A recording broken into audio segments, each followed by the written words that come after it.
नमस्कार दोस्तों, आप पहुंच गए हैं द साइलेंट जोन पर और मैं हूं परमिता। दुनिया में माँ के ऊपर न जाने कितने कथा और कविता लिखे गए, किंतु किसी भी कलम में इतनी स्याही कहाँ है कि माँ की व्याख्या कर सके। आज भीष्म सहानी जी की व्याख्या माता विमाता से माँ को समझने की कोशिश करते हैं। चलिए। 15 डाउन गाड़ी के छूटने में 2-1 मिनट की देरी थी। हरी बत्ती दी जा चुकी थी और सिग्नल डाउन हो चुका था। मुसाफिर अपने अपने डिब्बों में जाकर बैठ चुके थे जब सहसा 2 फटे हाल औरतों में हाथापाई होने लगी। एक औरत दूसरी के गोद में से बच्चा छीनने की कोशिश करने लगी और बच्चे वाली औरत एक हाथ से बच्चे को छाती से चिपकाए दूसरे से उस औरत के साथ जूझती हुई गाड़ी में चढ़ जाने की कोशिश करने लगी। छोड़, तुझे मौत खाए, छोड़, गाड़ी छूट रही है। नहीं दूंगी, मर जाऊंगी तो भी नहीं दूंगी, दूसरी ने बच्चे के लिए फिर से झपटते हुए कहा। कुछ देर पहले दोनों औरतें आपस में खड़ी बातें कर रही थी, अभी दोनों छीना झपटी करने लगी थी। आसपास के लोग देखकर हैरान हुए। तमाशबीन इकट्ठे होने लगे। प्लेटफॉर्म का बावर्ती हवलदार जो नल पर पानी पीने के लिए जा रहा था, झगड़ा देखकर छड़ी हिलाता हुआ आगे बढ़ाया। क्या बात है, क्या हल्ला मचा रहे हो? उसने दबदबे के साथ कहा। हवलदार को देखकर दोनों औरतें ठिठक गई। दोनों हाँफ रही थी और जानवरों की तरह एक दूसरे को घूरे जा रही थी। 2-1 मुसाफिरों को गाड़ी पर चढ़ते देखकर बच्चे वाली औरत फिर गाड़ी की ओर लपकी, लेकिन दूसरी ने झपट कर उसे पकड़ लिया और उसे खींचती हुई प्लेटफॉर्म के बीचों बीच ले आई। लटकते से अंगों वाला काला दुबला सा बच्चा औरत के कंधे से लगकर सो रहा था। औरतों की हाथापाई में उसकी पतली लंबूतरी सी गर्दन कभी झटका खाकर एक ओर को लुढ़क जाती, कभी दूसरी ओर को, लेकिन फिर भी उसकी नींद नहीं टूट रही थी। मत हल्ला करो, क्या बात है? हवलदार ने छड़ी हिलाते हुए चिल्ला कर कहा और अपनी पतली बेत की छड़ी औरतों के बीच खोसकर उन्हें छुड़ाने की कोशिश करने लगा। जो औरत बच्चा छीनने की कोशिश कर रही थी, उसने अपनी बड़ी बड़ी कातर आंखों से हवलदार की ओर देखा और तड़प कर बोली, मेरा बच्चा लिए जा रही है, नहीं दूंगी मैं बच्चा। और फिर एक बार वो बच्चा छीनने के लिए लपकी। गाड़ी छूट रही है नासपीटी, छोड़ मुझे, बच्चे वाली औरत ने चिल्लाकर कहा और फिर गाड़ी के डिब्बे की ओर जाने लगी। हवलदार ने आगे बढ़कर उसका रास्ता रोक लिया। इसका बच्चा क्यों लिए जा रही है? हवलदार ने कड़क कर कहा। इसका कहाँ है? बच्चा मेरा है। वो कहती है मेरा है, बोलो किसका बच्चा है?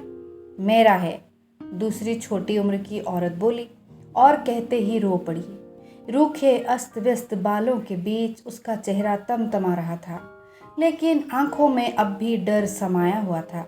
बदहवास और व्याकुल वो फिर बच्चे की ओर बढ़ी। हवलदार जल्दी से जल्दी झगड़ा निपटाना चाहता था।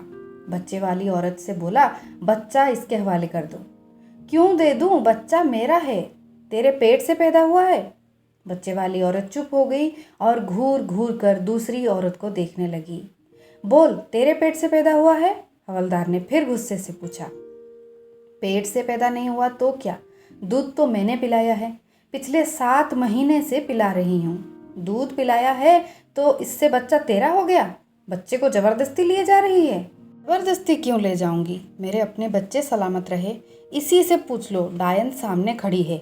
फिर दूसरी औरत को मुखातिब करके बोली, कल मुही बोलती क्यों नहीं? मैं तेरे से छीन के ले जा रही हूँ? हवलदार जी, इसने खुद बच्चे को मेरी गोद में डाला था। ये तो इसे जानकर घूरे पर फेंकने जा रही थी। मैंने कहा कि ला, मुझे दे दे, मैं उसे पाल लूँगी। तब से मैं इसे पाल रही हूँ। ये मुझे यहाँ छोड़ने आई थी, यहाँ आकर मुकर गई। हवलदार दूसरी औरत की ओर मुड़ा। तूने इसे खुद दिया था बच्चा? युवा औरत की बड़ी बड़ी उद्भ्रांत आंखें कुछ देर तक दूसरी औरत की ओर देखती रही, फिर झुक गई। दिया था, पर बच्चा मेरा है, मैं क्यों दूं? मैं नहीं दूंगी। और निस्सहाय सी फिर दूसरी औरत की ओर देखने लगी। पहले जो आंसू आंखों में फूट पड़े थे, घबराहट के कारण फौरन ही सूख गए। तूने दिया था तो अब क्यों वापस लेना चाहती है? कातर नेत्र फिर एक बार ऊपर को उठे और उसका सारा बदन कांप गया। ये इसे परदेश ले जा रही है। और कहते कहते वो फिर रो पड़ी। मैं सदा तेरे पास पड़ी रहूं? बच्चे वाली औरत बाहें पसार पसार कर आसपास के लोगों को सुनाती हुई बोलने लगी। मेरे डेरे वाले सभी लोग चले गए हैं। ये मुझे छोड़ती नहीं थी। कहती थी 10 दिन और रुक जा, फिर चली जाना। 5 दिन और रुक जा, चली जाना। करते करते महीना हो गया। मैं यहाँ कैसे पड़ी रहूं? आज गाड़ी चलने लगी तो कल मुही मुकर गई है। ये तेरे रिश्ते की है? हवलदार ने पूछा। रिश्ते की क्यों होगी जी? ये काठियावाड़ की है, हम बंजारे हैं। तू गाड़ी में कहाँ जा रही है? फिरोजपुर जी। वहाँ क्या है? हम बंजारे हैं हवलदार जी। पहले हमारे लोगों ने यहाँ जमीन ली थी, पूरे 10 साल हलवाई की है। अब हमें फिरोजपुर में जमीन मिली है। हमारे सभी लोग चले गए हैं, पर ये मुझे छोड़ती नहीं थी। हवलदार दुविधा में पड़ गया। एक ने जनकर फेंक दिया, दूसरी ने दूध पिलाकर बड़ा किया। बच्चा किसका हुआ? तेरा घर घाट कोई नहीं है जो अपना बच्चा इसे दे दिया? तू रहती कहाँ है? हवलदार ने बच्चे की माँ से पूछा। ये कहाँ रहेगी जी? पुल के पास जो फूस के झोपड़े हैं, ये वहीं पर रहती है। हम वहीं पर रहते थे। ये मेरी पड़ोसिन है जी, मजूरी करती है। इसकी तो नाल भी मैंने काटी थी। बच्चे की माँ उद्भ्रांत सी अपने बच्चे की ओर देखे जा रही थी। लगता जैसे वो कुछ भी सुन नहीं रही है। इसका घरवाला कहाँ है? इसका घरवाला कोई नहीं जी, ये तो मर्दों के पीछे भागती फिरती है। कोई इसे बसाता नहीं। इसका घरवार होता तो ये बच्चे को जनकर फेंकने क्यों जाती? इतने में गार्ड ने सीटी दी। भीड़ में से छटकर लोग अपने अपने डिब्बे की ओर जाने लगे। बंजारन भी डिब्बे की ओर घूमी। बच्चे की माँ ने आगे बढ़कर उसके पांव पकड़ लिए। मत जा, मत ले जा मेरे बच्चे को, मत ले जा। कुछ एक लोगों को तरस आया। हवलदार ने दृढ़ता से आगे बढ़कर बंजारन से कहा, बच्चा वापस दे दे।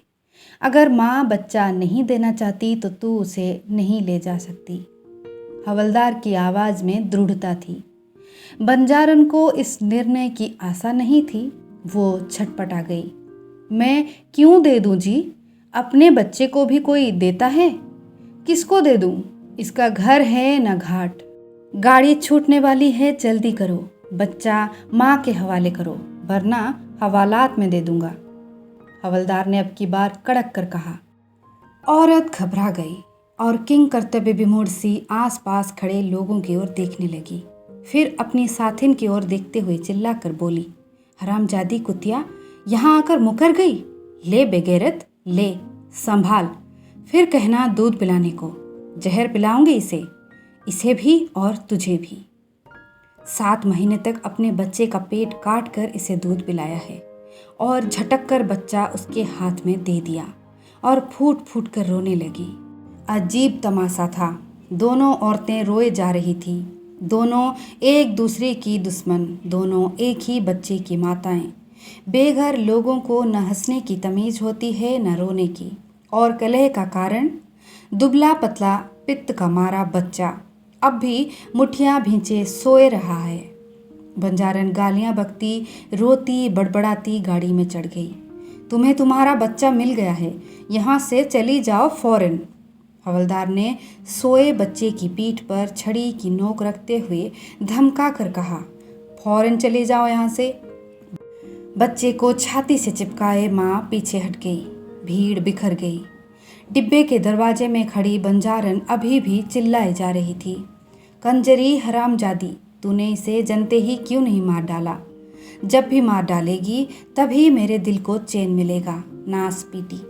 बच्चे ने गोद पहचान रखी थी, या तो ये कारण रहा हो या हवलदार के बेत की नोक लगने के कारण बच्चा जाग गया और अपनी नन्ही नन्ही मुट्ठियों से पहले तो अपनी नाक पोंछने लगा, फिर आंखें और थोड़ी देर बाद अपनी मुट्ठी मुंह में ले जाकर उसे चूसने लगा। औरत अभी भी उद्भ्रांत सी पीछे हट गई और प्लेटफॉर्म की दीवार के साथ जा खड़ी हुई। बच्चा दूध के धोखे में अपनी मुट्ठी चूसता रहा, पर दूध न मिलता देख बिल्कुल जग गया और दोनों टांगे जोर जोर से पटक कर रोने लगा। माँ ने उसे दाएं कंधे से हटाकर बाएं कंधे के साथ सटा लिया, लेकिन बच्चा और भी जोर जोर से रोने लगा। माँ परेशान हो उठी। कभी बच्चे को एक करवट उठाती, कभी दूसरी, कभी दाएं कंधे पर उसका सिर रखती, कभी बाएं पर। बच्चे का रोना सुनकर डिब्बे के दरवाजे में खड़ी बंजारन फिर चिल्लाने लगी, मार डाल, तू इसे मार डाल, नासपीटी, इसे जहर क्यों नहीं दे देती? दोपहर से इसके मुंह में दूध की बूंद भी नहीं गई। बच्चा रोएगा नहीं? हवलदार छड़ी झुलाता वहां से जा चुका था। दो एक कूलियों को छोड़कर डिब्बे के सामने कोई नहीं था। दूर पीछे की ओर नीली वर्दी वाला गार्ड हरी झंडी दिखा रहा था। गाड़ी ने सीटी दी और चलने को हुई। बच्चा रोए जा रहा था। माँ ने अपने फटे हुए कुर्ते की जेब में से मूंगफली के कुछ एक दाने निकाले और बच्चे के मुंह में ठूसने लगे। नासपीटी, ये क्या उसके मुंह में डाल रही है? मेरे बच्चे को मार डालेगी? कसायन कंजरी। और घूर कर पहले एक छोटा सा टीन का बक्सा और फिर छोटी सी गठरी प्लेटफॉर्म पर फेंकी और बड़बड़ाती गालियां बकती हुई गाड़ी से उतर आई। हरामजादी, मेरी गाड़ी छुटा दी, मौत खाए तुझे नासपीटी। गाड़ी निकल गई। एक एक करके कूली स्टेशन के बाहर चले गए। प्लेटफॉर्म पर मौन छा गया। हवलदार अपनी गश्त पर दूर प्लेटफॉर्म के दूसरे सिरे तक पहुंच चुका था, लेकिन जब छड़ी झुलाता हुआ वो वापस लौटा तो प्लेटफॉर्म के एक कोने में दीवार के साथ सटकर वहीं दोनों औरतें बैठी थीं। बंजारन अपनी गोद में बच्चे को लिटाए उसे अपने आंचल से ढके दूध पिला रही थी और पास बैठी बच्चे की माँ धीरे धीरे अपने लाडले के बाल सहला रही थी। कहानी समाप्त हुई। हमारी धरोहर, हमारी कहानियाँ आप तक पहुँचाना मेरे लिए एक कर्तव्य है। आपका सहयोग, किया हुआ लाइक और सब्सक्राइब और कमेंट, ये मेरे लिए प्रोत्साहन का प्राण केंद्र है। इसीलिए भूलिएगा मत। मैं फिर मिलूँगी आपसे एक नई कहानी के साथ। विदाई लेती हूँ। जय जगन्नाथ।